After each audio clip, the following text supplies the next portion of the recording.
សិមុំខ្ញុំធ្វើការនៅមណ្ឌលព័ត៌មានកម្មករហើយមណ្ឌលព័ត៌មានកម្មករគឺជាផ្នែកមួយនៃការគ្រប់គ្រងទៅដល់កម្មករកម្មការិនីរោងចក្រកាត់ដេរនៅក្នុងខែ8ឆ្នាំ2015នេះខ្ញុំបានទទួលករណីមួយទាក់ទងទៅនឹងការកើនឡើងថ្លៃនៃបន្ទប់ជួលរបស់កម្មករនៅតំបន់ព្រៃព្រីងនេះហើយ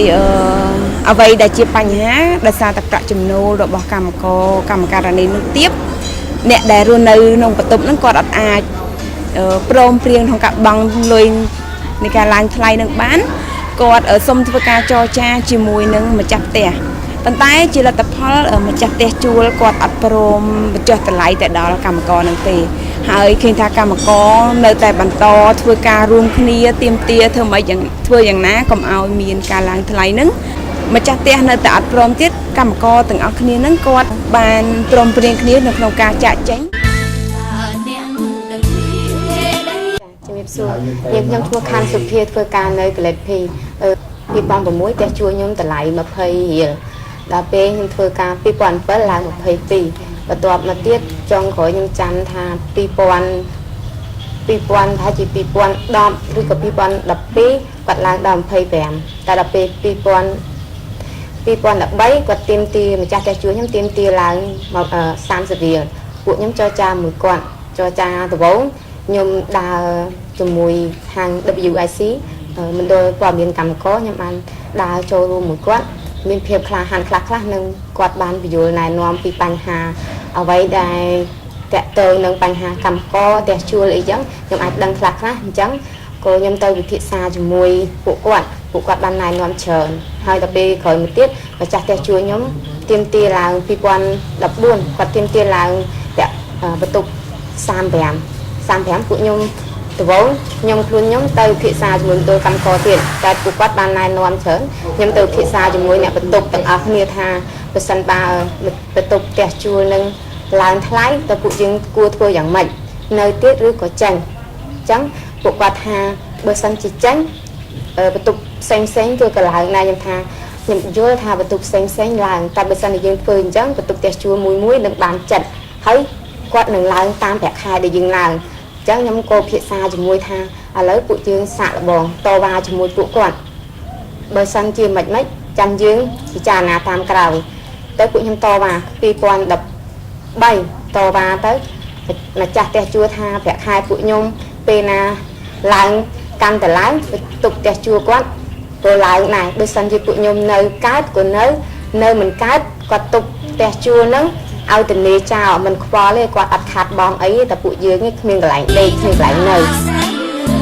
ហេតុអីក៏ម្ចាស់ផ្ទះជួលហ្នឹងចេះតែឡើងអត់មានឈប់ឈរអត់មានគិតពីកម្លាំងកម្មករដែលធ្វើការរាល់ថ្ងៃពឹងលើប្រាក់ខែប៉ុណ្ណឹងចឹងឡើងពីរឿងអីគេរដ្ឋាភិបាលហ្នឹងកំណត់ឲ្យឡើងឬក៏ម្ចាស់ផ្ទះជួលហ្នឹងឲ្យឡើងហើយតែម្ចាស់ផ្ទះជួលខ្ញុំគាត់នៅអត់សុខទេខ្ញុំឆ្ងល់មិនដឹងថាហេតុអីពេលដែលប្រាក់ខែពួកខ្ញុំឡើងតិចតួចគាត់ដើរចាក់តាមបន្ទប់ដែលមានបន្ទប់ផ្ទះជួលជុំវិញហ្នឹងឲ្យឡើងទៅកុំឲ្យនៅតែប៉ុណ្ណឹងព្រោះគាត់គិតថាអីវ៉ាន់ស្អីថ្លៃទាំងអស់អញ្ចឹងបន្ទប់គាត់ក៏ថ្លៃដែរថាបងរត់បងអីតែខ្ញុំអត់ដឹងថាបងរត់ហ្នឹងមិនថ្លៃប្រហែលខ្ញុំអត់ដឹងទេតែគាត់តទៅមុខគាត់ថាបើសិនជាប្រាក់ខែពួកខ្ញុំឡើងគាត់នឹងឡើងទៀតហើយតវ៉ារបស់អ្នកកម្មករលើកដំបូងគឺការតវ៉ាតាមជាពិភាក្សាយករកកន្លឹះណាដែលអាចចរចាមកជាមួយម្ចាស់ផ្ទះខាងមណ្ឌលគាត់ជាអ្នកលើកចិត្តលើកកម្លាំងចិត្តជួយតាំងពីការចំហអារម្មណ៍ហ្នឹងហើយបាទឲ្យខ្លាចឲ្យភ័យឲ្យចេះតវ៉ានឹងចាស់អត់មានការយុទ្ធយល់គាត់អត់មានការព្យាស្រ័យហើយរាល់ការសម្ដីដែលគាត់និយាយមកអ្នកជួលផ្ទះគាត់ហ្នឹងគឺគាត់និយាយអត់ពីរោះទេហ្នឹងហើយគាត់និយាយថាផ្ទះហ្នឹងបើសិនជាពួកអស់ហ្នឹងមិនជួលទុកចិញ្ចឹមមន់ល្អជាងបញ្ហាមួយទៀតគាត់ឲ្យកម្មករទាំងអស់មកចរចាតែពាក្យចរចារបស់គាត់មានតែ2ម៉ាត់ទេគឺលុយដែលទៀមទាហ្នឹងគាត់មិនព្រមចុះហើយគាត់និយាយមួយម៉ាត់ទៀតថាបើនៅបាននៅមិនអស់គ្នានេះមិនមែនតវ៉ាត្រឹមតែនៅក្នុងជួបនឹងម្ចាស់ផ្ទះទេពួកយើងយកដាក់ទៅមេភូមិឲ្យមានចរចាជាមួយម្ចាស់ផ្ទះតែម្ចាស់ផ្ទះ ដាច់អហង្ការថាគឺអត់ចុះឲ្យគាត់និយាយពាក្យតែអក្សរបំផុតដែលពួកយើងមិនអាចទទួលយកបានពាក្យគាត់ថាពួកហ្នឹងវាយើងថែមតម្លើង$1 ឬ$2ទៀតវាអត់ទៅណាទេវាលូនក្បាលនៅតាមហ្នឹងអញ្ចឹងតែធ្វើឲ្យពួកកម្មករដែលរស់នៅក្នុងផ្ទះជួលរបស់គាត់ហ្នឹងមានការខឹងមានការគេថាធ្វើជាមនុស្សដែរហើយយើងជាអ្នកថាពួកយើងជាកម្មករយើងក៏ជាអ្នករកចំណូលឲ្យគាត់ដែរតែជាម្ចាស់ផ្ទះហ្នឹងតែគាត់អត់គិតពីតម្លៃកម្មករគិតពីតម្លៃដែលខ្ញុំពួកយើងទាំងអស់គ្នាហ្នឹងប្រឹងរកចំណូលជូនគាត់គឺរកពួកយើងផ្ទះរបស់គាត់គឺ120បន្ទប់ហើយពួកយើងទាំងអស់គ្នាមួយខែគឺ$3,600ក្នុងមួយខែហើយគាត់យក$2ថែមទៀតតែពីលើនឹងទៀតធ្វើឲ្យកម្មករមិនអាចទទួលយកបានហើយពួកយើងបានតវ៉ាទាំងអស់គ្នាថាបើសិនជាគាត់មិនចោលទេពួកយើងមូលមតិគ្នាថានឹងចេញពីផ្ទះហ្នឹង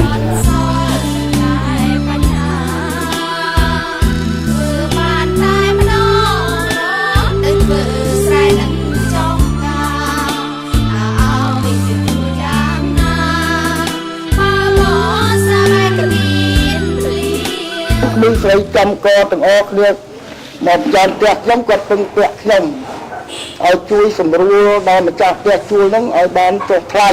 ហើយរដ្ឋាភិបាលយើងគឺសំណូមពរដល់ម្ចាស់ផ្ទះជួលក្នុងពេលហ្នឹងជាមួយគ្នាដែរថាសូមម្ចាស់ផ្ទះជួលព្យាស្រ័យនឹងការយោគយល់ដល់ទៅកម្មករទាំងអស់គ្នាហ្នឹងគឺកុំឡើងថ្លៃផ្ទះជួលឲ្យសោះកុំឡើងថ្លៃផ្ទះជួលឲ្យសោះពីរឿងបញ្ហាម្ចាស់ផ្ទះឡើងថ្លៃ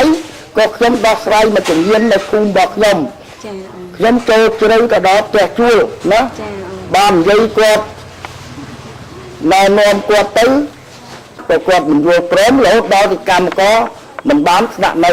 ផ្ទះនឹងទៀតជារឿងការពិត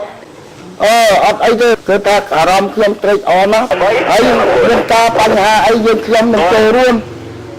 ដោះស្រាយជូនកម្មករយើងណាសូមអរគុណ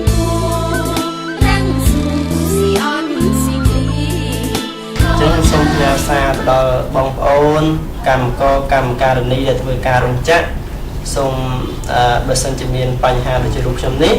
ត្រូវធ្វើអ្វីត្រូវចេះសាមគ្គីគ្នាបាទជាកម្លាំងបាទសូមអរគុណផ្ញើសារជាសម្ដីដែលរបស់ខ្ញុំទៅកម្មករទាំងអស់ដែលមានជួបបញ្ហាផ្ទះជួលឡើងថ្លៃបើសិនជាបងប្អូនកម្មករទាំងអស់មានបញ្ហាដូចជាពួកខ្ញុំនិងគ្រូខ្ញុំផ្ទាល់សូមឲ្យបងប្អូនទាំងអស់ជួយជាការសាមគ្គីគ្នាជួយជាកម្លាំងចិត្តទាំងអស់គ្នាប្រឈមមុខនៅការទៀមទាត់នៅផ្ទះជួលនេះកុំខ្លាចកុំភ័យអីវាមិនបានដោយការជោគជ័យទាំងស្រុងតែក៏បានជោគជ័យពាក់កម្ដាលក៏ដោយនឹងតស៊ូទៅមុខទៀតមិនចាញ់នៅគម្រាមកំហែងការសម្លុតរបស់គេបើរឹងស្មារតីថ្ងៃក្រោយយើងនឹងអាចបញ្ឈានប្រឈមមុខនៅបែបនេះទៀតខ្ញុំចង់ផ្ញើសារឲ្យកម្មករទាំងអស់សូមចូលរួមគ្នាពុតដៃគ្នាពិភាក្សាជាមួយម្ចាស់ផ្ទះហើយនិងប្រធានភូមិឃុំឲ្យគាត់ជួយនឹងការពារពួកយើងហើយសូមឲ្យបន្ទប់ផ្ទះជួលទាំងអស់កុំឲ្យឡើងថ្លៃអាណិតដល់កម្មករផង